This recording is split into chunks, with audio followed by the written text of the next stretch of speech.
Yes. Great evening, नमस्कार, आप सभी का हार्दिक स्वागत है। मैं Mukesh Joshi, Indian institute of excellence से आप सभी का हार्दिक स्वागत है।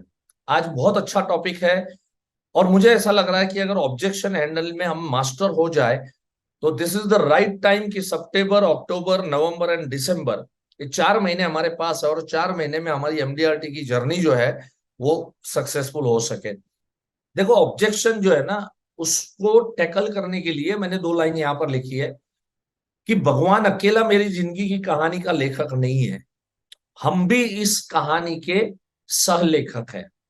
इसका मतलब ये है दोस्तों कि अगर मैं आपको ये कहूं कि जो भी हमारे हमारे प्रांत है यहाँ पर, ऑल ऑल ओवर इंडिया के दोस्त हमारे बैठे हैं, जिस भी प्रांत से आप बिलोंग करते हैं, आप जरा सोचिए कि आपके प्रांत में भी जो काम कर रहे हैं, अगर आपका एमडीआरटी नहीं हुआ है या तो आप अच्छा काम नहीं कर पा रहे, तो आप जरा सोचिए कि आपके इलाके में रहने वाले कई इंश्योरेंस एजेंट ऐसे हैं कि जो एमडीआरटी कर रहे हैं, या कॉर्पोरेट क्लब एजेंट है, या गैलेक्सी क्लब एजेंट है, या तो फिर एलआईसी के डिवीजन के टॉपर्स हैं। आप ही के प्रांत में वो लोग भी काम कर रहे हैं। इसका मतलब क्या है मालूम है? कि उनको समझ में आया है कैसे पॉलिसी बेचना, उनको समझ में आया है कैसे ऑब्जेक्शन को ओवरकम करना। ये बातें शायद हमें नहीं पता है। आज इसके लिए मैंने यहां पर लिखा कि भगवान अकेला हमारी कहानी का लेखक नहीं है, हम भी सह लेखक है। क्योंकि आपको मालूम है कि यस, हम भी सह लेखक है, तो हमें भी कुछ, हमारी तरफ से भी कुछ लिखना पड़ेगा, और लिखना है तो कुछ आना चाहिए, कुछ ऑब्जेक्शंस जो है वो ओवरकम करने चाहिए। तो इसके लिए मैंने ये पोस्ट आपके लिए यहाँ पर लिखा था। राइट, आजकल लोग कहते हैं कि ऑनलाइन के अंदर में सस्ता है। बड़ा जबरदस्त जवाब है, ध्यान से सुनना। और मेरा प्रैक्टिकल आंसर है, एकदम प्रैक्टिकल आंसर है। हम लोग मनाली गए थे, हिमाचल प्रदेश के मनाली में गए थे। कभी गए थे? 2015 में।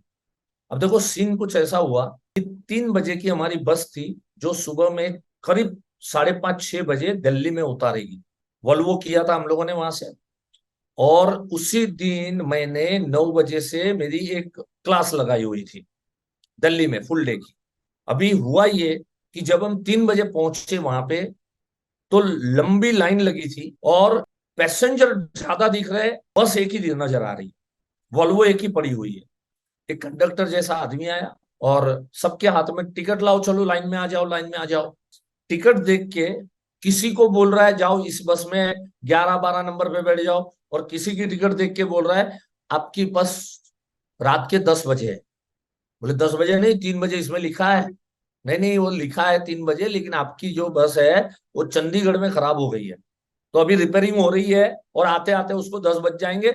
जाइए आप, जब तब इधर उधर टहल के आ जाइए, रात के 10 बजे आइए।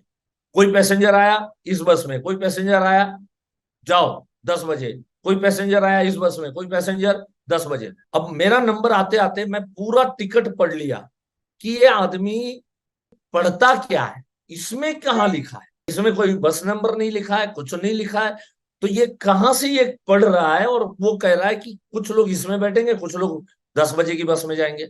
और मुझे सबसे बड़ा टेंशन इस चीज का हुआ कि अगर मुझे इसने कह दिया कि 10 की बस में जाना, मर जाऊंगा मैं। अरे दोपहर को 2 बजे पहुंचाएगी दिल्ली में, मेरे पार्टिसिपेंट का क्या होगा? 100 लोग मेरे को सुनने को आ रहे थे, कोई उसमें से यूपी से, कोई बिहार से, कोई चंडीगढ़ से, कोई लुधियाना से। कमाल है यार, इतना टेंशन चल रहा था। उतने में मेरी बारी आई, और जैसे ही मेरी बारी आई, उसने मेरा टिकट देखा और टिकट देख के मेरे को बोलता है जाइए 18, 19, 20 नंबर पे बैठ जाइए, 21 पे बैठ जाइए। ओह, इतना सुकून मिला, मैं आपको बयान नहीं कर सकता। लेकिन अब क्या, मैं फ्री हो गया ना, कि अपना तो नंबर लग गया। तो मैं क्या किया, 2 कदम पीछे आके, बस की तरफ आगे बढ़ गया था, 2 कदम पीछे आके मैंने उसको पूछा, भाई ये इसमें क्या पढ़ रहे हो तुम, इसमें क्या पढ़ रहे हो, ये कहाँ से पता चलता है? कोई साहब, कोई प्रॉब्लम नहीं है। अब क्या ना, वो तुरंत ऐसा देख के नजर ऐसा बढ़ा भी नहीं और बोल देता था। मैंने कहा ये इसमें कहाँ पढ़ रहे हो तुम? अरे साहब, सीधी सी बात है, जिसने एजेंट के थ्रू बुकिंग किया वो इस बस में जाएंगे, जिसने ऑनलाइन बुकिंग किया वो रात की 10 बजे की बस में जाएंगे। हाँ हाँ, अब मुझे समझ में आया कि ये देख क्या रहा है। वो टिकट जो है, वो टिकट जैसे ही एजेंट वाली टिकट दिखी इधर, ऑनलाइन दिखी 10 बजे। अब आपको क्या लग रहा है, वो जो पैसेंजर रुके थे, जो चेकआउट करके आए थे, बेचारे बैग, भारी भारी बैग लेके आए थे, बच्चों के साथ में आए थे, हाँ, वो लोग क्या चुप बैठेंगे? अरे उन्होंने चिल्लाना शुरू कर दिया, "ए, ऐसा कैसे, ऐसा कैसे, हाँ, हमने भी पैसे खर्चे, हमने ऑनलाइन में किया तो क्या हो गया, ऐसा ऐसा नहीं चलाएंगे, हमको इस बस में भेजो, 10 वाली बस में दूसरों को भेज।" जो कंडक्टर था ना, ऐसा भड़का जोर से, चुप, चुप, कोई आवाज नहीं करेगा, हड़प, कोई आवाज नहीं करेगा। कंप्लेंट करनी है, कंप्लेंट करनी है, जाओ ऑनलाइन कंप्लेंट करो, निकलो यहां से, चलो 10 बजे आना।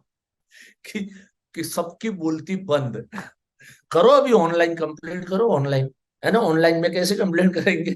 कृपया हिंदी में बोलना है तो एक दबाइए, इंग्लिश में बोलना है तो दो दबाइए। 10 तो ना, वो ऑप्शन चूज करते करते रात के 10 बज जाएंगे। दोस्तों ये सच्ची कहानी हुई थी, सच्ची घटना हुई थी।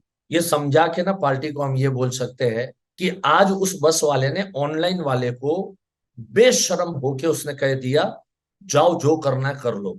लेकिन जो एजेंट के थ्रू आए थे ना, उनको नहीं कह सकते, क्योंकि उसको मालूम है बरसों का संबंध है, आंखों की शर्म है, नजर की शर्म है, एक रिश्ता है। ऑनलाइन में रिश्ता क्या है? कुछ नहीं, कौन किसको जानता है, कौन किसको पहचानता है, राइट? तो ऐसे हम लोग ऑनलाइन के चीज को देखो, लास्ट में पंच लाइन, बहुत जबरदस्त पंच लाइन लास्ट में उसको कहने का, भाई वो परिवार, वो जो 25-30 परिवार थे, वो परिवार 10 बजे तक लटक गया। ठीक है, रात के 10 बजे जाएंगे, लेकिन सोच के बताओ, अगर लाइफ इंश्योरेंस में ऐसा गड़बड़ हुआ तो हमारा परिवार तो जिंदगी भर तक रखड़ जाएगा। रात के 10 बजे तक नहीं, पूरी जिंदगी रखड़ जाएगा। आज अगर एक एजेंट है और एजेंट अगर आपके पीछे, आपकी फैमिली के पीछे खड़ा हुआ है और उसको 2 पैसे अगर उसको मिलते हैं, कमीशन मिलता है, उसमें प्रॉब्लम क्या है सर? चलो ऑनलाइन सस्ता मिलता है। एक बहुत सुंदर उदाहरण, ध्यान से सुनो, ये पॉइंट नोट करते रहे ना सारे के सारे।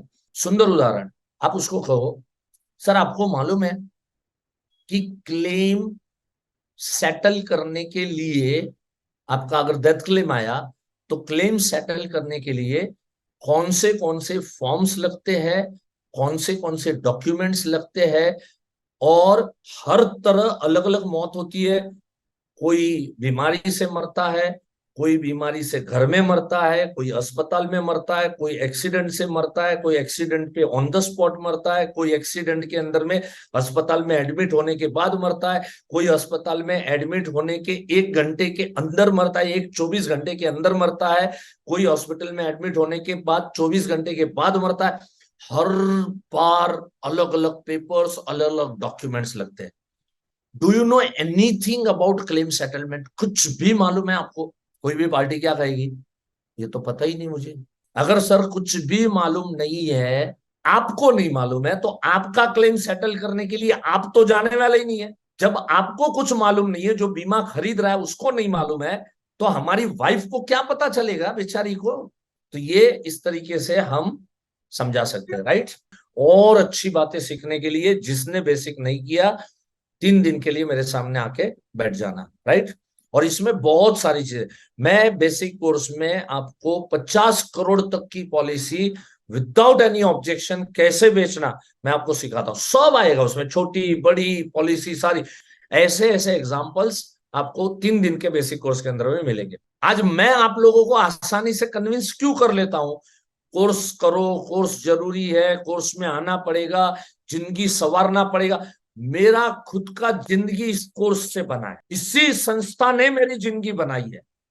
ऐसा फर्म बिलीफ है कि आईओई में कोई आए और फेल्यूर हो जाए, ऐसा हो ही नहीं सकता है। ये मेरा बिलीफ है, this is my ontology, and that's the reason मैं छाती ठोक के आपको बोलता हूं, आओ आप अपनी जिंदगी बनाओ, अपनी लाइफ बनाओ। आज तक जिंदगी के अंदर में 6,000 रुपए कभी हमने खर्चे नहीं किए, ऐसा हो ही नहीं सकता है। कई खर्चे हमने किए, हम अपने बच्चों के पीछे लाख लाख 2-2 लाख रुपए खर्च करते हैं, जबकि उसका रिजल्ट हमें कब मिलेगा? उसका रिजल्ट हमको मिलेगा आज से 15 साल बाद, 20 साल बाद वो भी वो रिजल्ट आपके हाथ में आएगा, इसकी कोई गारंटी नहीं है। लेकिन आज अगर मैंने 6,000 रुपए लगाए, 3 दिन के बाद कम से कम मैं 1 महीने में लाख रुपए आपको कमाना कैसे वो सिखाऊंगा। कहां 6,000 रुपए निकल जाएंगे बताओ मेरे को। ये मेरा बिलीफ इसलिए है क्योंकि मैंने भी ये पैसे लगा के, मैंने अनेकों गुना पैसा पॉलिसियां बेच के मैंने कमाया है। आज इसके लिए ये अगर मेरा ही बिलीफ नहीं होता तो मैं आपको कैसे कन्विंस कर पाता। And thanks a lot. आशा करता हूं कि मेरी बातें पसंद आई होगी, और बहुत एंजॉय करता हूं जब आप लोग इतने अच्छे अच्छे फीडबैक लिखते हैं और इतने अच्छे मोटिवेट होते हैं और इतनी अच्छी आइडियाज लेके जाते हैं और उसके ऊपर इंप्लीमेंट करते हैं। Right, thank you so much, have a nice time, नमस्कार।